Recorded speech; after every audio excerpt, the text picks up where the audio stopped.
तो पिछले लेक्चर में हम लोग सीखे थे कि कंपेरेटिव साइज स्टेटमेंट कैसे बनाते हैं। हम कंपेरेटिव साइज स्टेटमेंट क्यों बना रहे हैं, सबसे पहले आपको पता होना चाहिए। हम कंपेयर करना चाह रहे हैं बैलेंस शीट को देख के। अच्छा, यही क्वेश्चन अगर प्रॉफिट लॉस रहेगा तो सेम सिनेरियो करेंगे, सेम सिनेरियो कहेंगे। प्रॉफिट लॉस भी 2 साल का दिया रहेगा, प्रॉफिट लॉस का भी जो भी है हेड है, जिसमें आपको बताए थे रेवेन्यू फ्रॉम ऑपरेशन है, ये सब होता है, तो वो दिया रहेगा प्रीवियस ईयर करेंट ईयर। तो उसमें भी वही करेंगे, चेंज निकालेंगे और चेंज निकालने के बाद परसेंटेज से निकालेंगे और उसके बाद अपना एक एनालिसिस दे सकते हैं, एक अपना ओवरव्यू दे सकते हैं कंपनी कैसा काम कर रही है। तो एग्जाम में क्या रहेगा, एग्जाम में केवल ऐसा बना के छोड़ देना नहीं, एग्जाम में ऐसा बना के छोड़ना नहीं है। एग्जाम में तो ऐसा बनाना ही है और साथ साथ अपना एक ओवरव्यू भी देना है कि कंपनी ओवरऑल कैसा स्टेज में है, प्रोग्रेस स्टेज में है कि कैसा स्टेज में है, आप उसको बताना है। एज ए स्टूडेंट आपको बताना है कि कंपनी कैसा काम कर रही है। तो सबसे पहले हम सीखे comparative size statement. Comparative size statement में करते क्या थे, चेंज निकालते थे, फिर निकालते थे percentage change with respect to their base year. Base year से निकालते थे कि कितना चेंज हुआ, कितना परसेंटेज चेंज हुआ है और फिर ओवरव्यू देते थे कि कैसा काम करें। अब हम सीखेंगे कॉमन साइज स्टेटमेंट। कॉमन मतलब होता है कि एक समान। Common as the name suggest, जैसा नाम है कि कॉमन मतलब होता है कि एक समान। तो कंपेयर में क्या करते थे, एक ईयर से दूसरे ईयर में कंपेयर करते थे। कॉमन में क्या करेंगे, कॉमन में करेंगे कि एक समान। एक समान कैसे निकालेंगे परसेंटेज, कॉमन में क्या करते हैं, 2 परसेंटेज निकालते हैं, एक प्रीवियस ईयर का भी और एक करेंट ईयर का। कॉमन में देखिए क्या ये दोनों कॉमन लग रहा है, नहीं, ये तो 20 लाख है तो 50 लाख है, कॉमन कैसे लग रहा है, कॉमन नहीं लग रहा है। ये तो 20 लाख है 50 लाख है, कॉमन नहीं लग रहा है। तो कॉमन साइज स्टेटमेंट में निकालते कैसे है कि एक एक करके निकालते हैं। जैसे आप ही बताइए कि आपको बता दें कि आपको 100% आया है नंबर, तो मैथ्स में आया है 90%, अकाउंट्स में आया है 10%, बीएसटी में आया है 5%, तो बताइए संस्कृत में कितना आया होगा। तो 90 प्लस 5 प्लस 2 तो 97 हो गया, 3% आया होगा। तो इस तरह से आप बता सकते हैं। तो common size statement just like वैसे ही, इसमें हर पर्टिकुलर ईयर का परसेंटेज निकालते हैं कि आप ही बताइए 20 लाख है कैपिटल, बताइए 20 लाख कैपिटल है इसके पास, तो हर एक एक हेड का निकालते हैं कि बताइए 10 लाख तो 20 लाख तो टोटल कैपिटल है ना, जिसमें शेयर कैपिटल का कितना परसेंटेज है उसमें ऐसे निकालते हैं। यासमी कॉमन साइज स्टेटमेंट में करते क्या है कि जो टोटल होता है और जो जिसका निकाल, जैसे शेयर कैपिटल का निकालना है, शेयर कैपिटल का जो टोटल में कितना परसेंटेज इंक्रीज कर रहा है डिक्रीज कर रहा है ये देखते हैं। तो इसमें करते क्या है, देखिए ऐसे करते हैं, इसका परसेंटेज निकालना है, शेयर कैपिटल परसेंटेज निकालना, तो 10 लाख है शेयर कैपिटल कितना है, 10 लाख, कितना में 10 लाख है, 20 लाख में 10 लाख, और 100 से गुना कर देते हैं तो जो आएगा वो हो जाएगा मेरा आंसर। तो कितना आ जाएगा 50%, यहाँ पे 50%। यानी कॉमन साइज स्टेटमेंट में करते क्या है कि एक पर्टिकुलर ईयर का जो टोटल है उसमें कोई खास हेड का कितना परसेंटेज रखता है वो देखते हैं कॉमन साइज स्टेटमेंट में। तो दूसरा देखते हैं 5 लाख का 5 लाख का, और 5 लाख बाई 20 लाख का कितना परसेंट हो गया, 25। 3 लाख का 20 लाख का, 3 लाख और 20 लाख कितना है, 15%। यहाँ पे कोई नहीं है, यहाँ पे 0 हो जाएगा, नीचे 10 और यहाँ पे 10 हो जाएगा। और टोटल देखेंगे तो टोटल ऐसे भी निकाल सकते हैं, टोटल तो 100% होता है।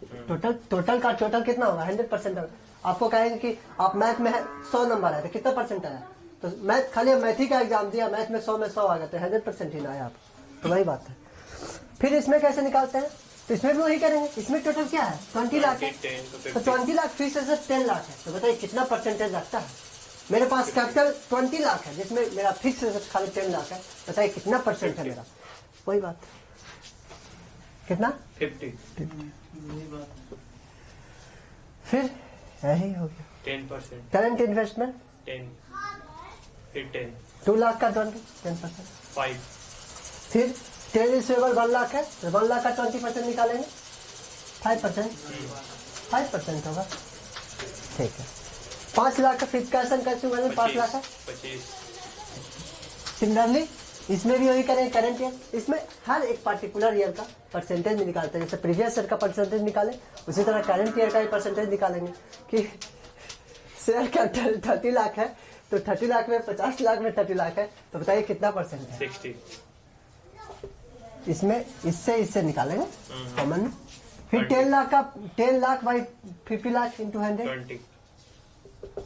5 lakh by 50 lakh into 100, 10। 3 lakh by 50 lakh, 3 lakh by 50 lakh into 100, 6। 4। और टोटल तो 100% होता है, पता ही आपको। तो इसमें भी वही करेंगे, करंट ईयर का निकालेंगे 28 by 50 lakh into 100, 56। 5 lakh by 50 lakh into 100, 10। 5 lakh by 50 lakh 10 ही होगा। 2 लाख बाई 50 लाख 2 लाख और 50 लाख 4%। 10 लाख, 10 लाख बाई 20, 50 लाख 100 हो गया। और टोटल 100%। यानी कि कॉमन साइज स्टेटमेंट में करते क्या है कि कोई पार्टिकुलर ईयर का जिसका परसेंटेज निकालना है, कोई पार्टिकुलर ईयर का, जैसे शेयर कैपिटल का परसेंटेज कितना, टोटल कैपिटल में शेयर कैपिटल कितना रखता है, वो चीज देखते हैं। जैसे हम टोटल एग्जाम दिए 6 सब्जेक्ट का, हम पार्टिकुलर ईयर में कितना परसेंटेज लाए, पार्टिकुलर सब्जेक्ट में कितना परसेंट लाए, उसी तरह से सेम सिनेरियो यहाँ पर ही है कि कोई परसेंटेज निकालना है पर्टिकुलर ईयर का, तो कोई डिफिनिट हेड का टोटल में कितना परसेंटेज रखता है, काफी बताए। तो यहाँ पर आप इसे ऐसे भी समझ सकते हैं कि बताइए कि मेरा कैपिटल अगर 100% है, उसमें से 50% शेयर कैपिटल का पार्ट है, 25% प्रॉफिट का पार्ट है, 15% लॉन्ग टर्म बोरोइंग पार्ट है और 0% शॉर्ट टर्म बोरोइंग पार्ट है और ट्रेड रिसीवेबल 10% का पार्ट है। उसी तरह से आप ये भी देख सकते हैं कि मेरा अगर टोटल कैपिटल, मेरा टोटल एसेट्स 100% है, जिसमें से 50% मेरा फिक्स्ड एसेट्स है, 0% मेरा नॉन करेंट इन्वेस्टमेंट है, 10% मेरा करेंट इन्वेस्टमेंट है, 10% मेरा इन्वेंट्रीज है, 5% मेरा ट्रेड रिसीवेबल है और 25% मेरा कैश एंड कैश इक्विवेलेंट। आप इसको इस तरह से समझ सकते हैं।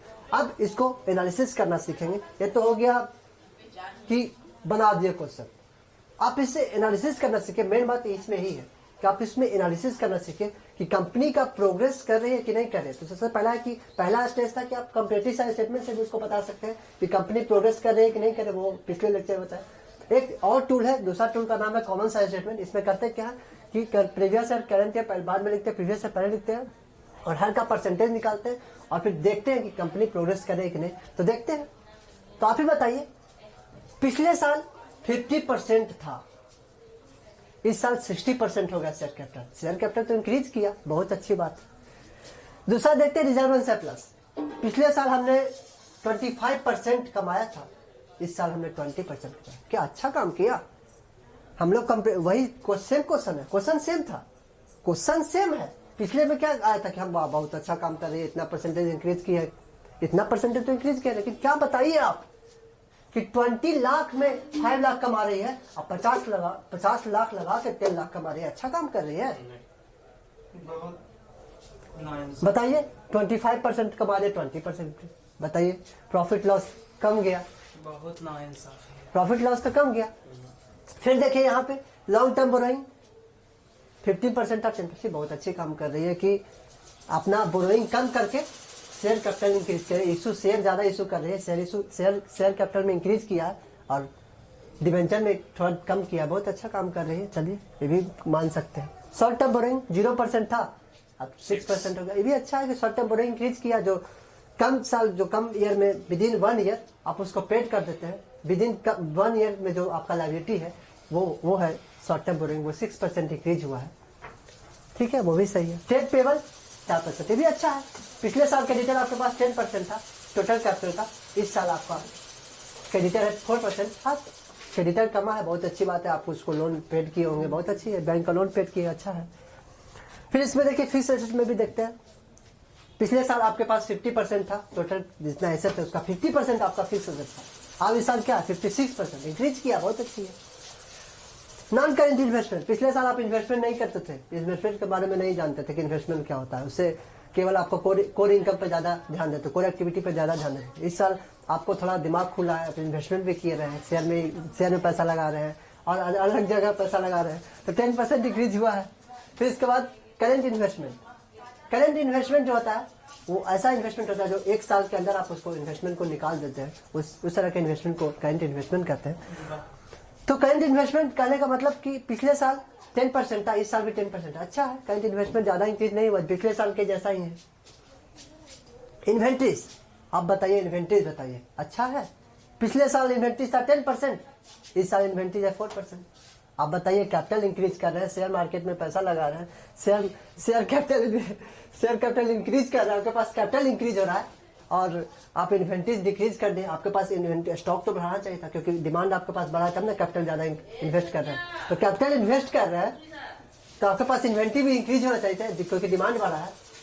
तो इन्वेंट्रीज और डिक्रीज कर दिया है तो अच्छा सूचक नहीं है। आप इसको ये भी लिख सकते हैं आंसर में। ट्रेड रिसीवेबल, ट्रेड रिसीवेबल है कि कहाँ पे है हम लोग? ट्रेड रिसीवेबल 5% है और ये तो करंट इन्वेस्टमेंट का ना है और इन्वेंट्रीज का है 10% और 4% ना। ट्रेड रिसीवेबल पहले था 1 लाख, इस बार 0 है।